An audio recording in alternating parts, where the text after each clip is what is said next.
Salam Bapak Ibu, saudara-saudara dikasihi oleh Tuhan Yesus. Pada hari ini, pada hari raya Pentakosta, perayaan hari turunnya Roh Kudus, kita akan merenungkan firman Tuhan.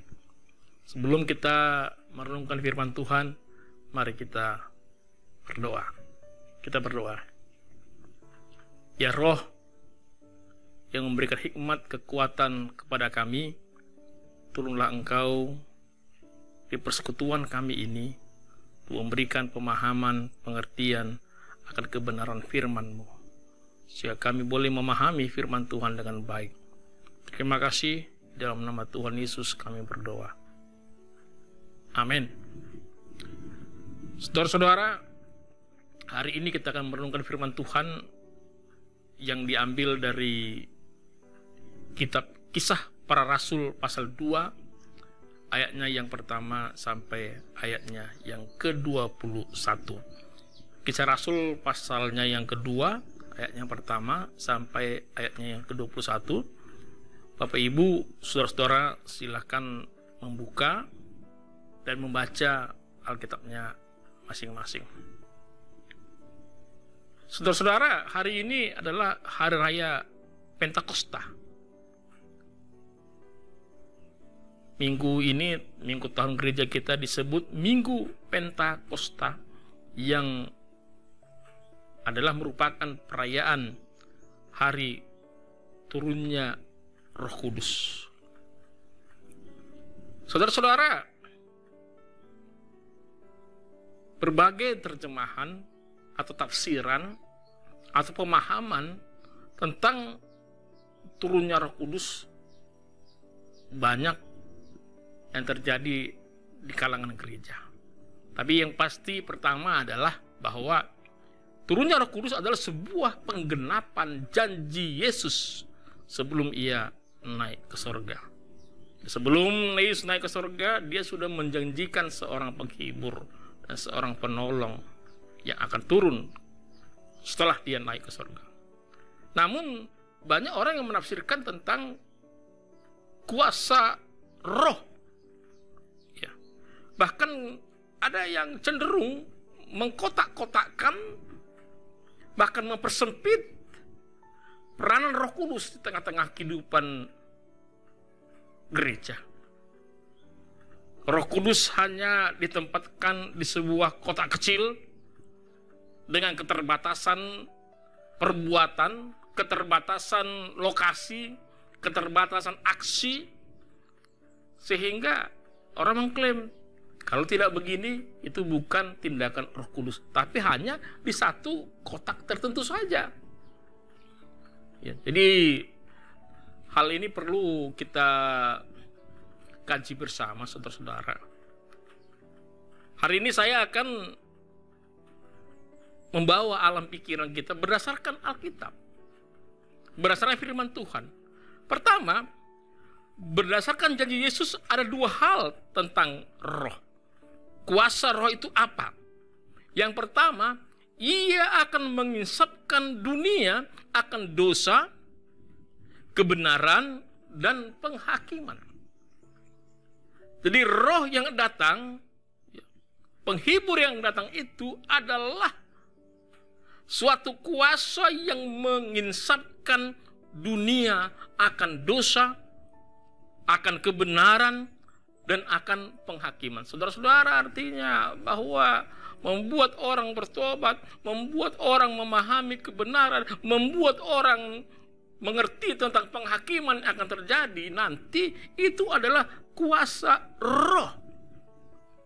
Bukan kuasa kita sebagai hamba Tuhan, bukan kuasa kita sebagai pendeta, bukan kuasa kita sebagai pengkhotbah. Kita hanya sebagai alat Tuhan menyampaikan, tapi yang mengubah, yang mengisapkan dunia ini adalah roh. Saudara-saudara, tidak ada cerita di sini, di pernyataan Tuhan Yesus ini yang mengatakan harus begini, tidak. Tapi yang benar adalah Yesus menjanjikan bahwa roh akan mengisapkan dunia akan dosa, akan kebenaran, dan akan penghakiman. Itu yang pertama. Yang kedua, Yesus katakan, terimalah Roh Kudus. Ini soal kuasa, saudara-saudara. Orang yang percaya kepada Tuhan Yesus diberikan kuasa Roh Kudus. Apa itu kuasa itu, saudara-saudara? Terimalah Roh Kudus. Jika kamu mengampuni orang lain, dosanya diampuni. Saudara-saudara, ini sebuah kuasa yang luar biasa sekali. Ya. Sebuah kuasa. Jika kamu mengampuni orang lain, dosanya diampuni. Dan jika engkau katakan dosanya tetap ada, maka dosanya tetap. Saudara-saudara, itu yang dinyatakan oleh Tuhan Yesus tentang kuasa Roh. Terima Roh Kudus, maka jika engkau mengampuni orang lain, maka dosanya diampuni. Saudara-saudara, sebenarnya itu berdasarkan janji Tuhan Yesus, itulah peran Roh Kudus dalam hidup kita. Pertanyaannya kepada kita sekarang, apakah di dalam diri kita ini yang memimpin itu Roh Kudus atau roh lain? Iya.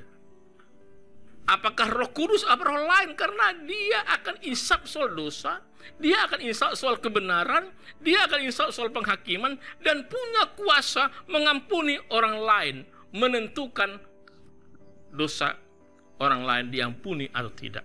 Itu roh. Tidak sembarangan, saudara-saudara, orang bisa mengatakan penghakiman, tidak sembarangan orang mengatakan pengampunan kalau tidak oleh karena roh. Oleh karena saudara, jangan pernah mengkecilkan peran Roh Kudus dalam hidup bergereja. Berdasarkan kisah para rasul pasal 2 1-21 ini, sesungguhnya Roh menyapa semua lapisan suku bangsa. Saudara, Roh Kudus menyapa semua lapisan suku bangsa untuk memahami dosa, untuk memahami kebenaran, dan untuk memahami penghakiman. Jadi ketika kisah Pentakosta itu, ketika Roh berbicara, Roh tidak berbicara tentang sesuatu yang tidak dimengerti. Roh tidak berbicara dengan bahasa yang tidak dimengerti, bahasa yang membingungkan. Tapi Roh berbicara sesuai dengan bahasa bangsa-bangsa suku yang ada di dunia ini. Semua orang mengerti dari segala penjuru. Kadang-kadang waktu itu di Yerusalem diam orang-orang Yahudi yang saleh dari segala bangsa di kolong langit. Saudara-saudara, dari segala bangsa mereka mengerti apa yang diberitakan oleh para rasul ketika Roh turun. Kesimpulannya, saudara-saudara, sederhana. Saya hanya ingin mengatakan kepada kita, kuasa Roh Kudus itu dahsyat. Kuasa Roh Kudus itu besar. Kuasa Roh Kudus itu luas. Jangan pernah menempatkan Roh di tempat kotak-kotak tertentu. Kotak-kotak kecil membatasi ruang gerak pekerjaan Roh Kudus dan membatasi orang-orang tertentu. Tidak. Ruangnya luas, tak terbatas, dan dia menyapa semua lapisan suku dan bangsa. Allah mau dunia ini semua diselamatkan, dan itu adalah pekerjaan Roh Kudus. Roh Kudus tidak hanya berbicara soal bahasa, Roh Kudus tidak hanya berbicara soal karunia-karunia, tapi Roh Kudus adalah Roh yang mengisapkan dunia. Roh yang memampukan kita memiliki kuasa mengampuni orang lain. Roh yang menyapa semua lapisan suku bangsa. Biarlah Roh Kudus tinggal, diam, dan menguasai hati dan pikiran kita. Amin. Mari kita berdoa. Biarlah Roh yang mematahkan firman yang kami dengarkan pada hari ini, agar kami sungguh-sungguh memahami kuasa dan karya Roh dalam hidup kami sebagai gereja. Terima kasih, di dalam nama Yesus kami sudah berdoa. Amin.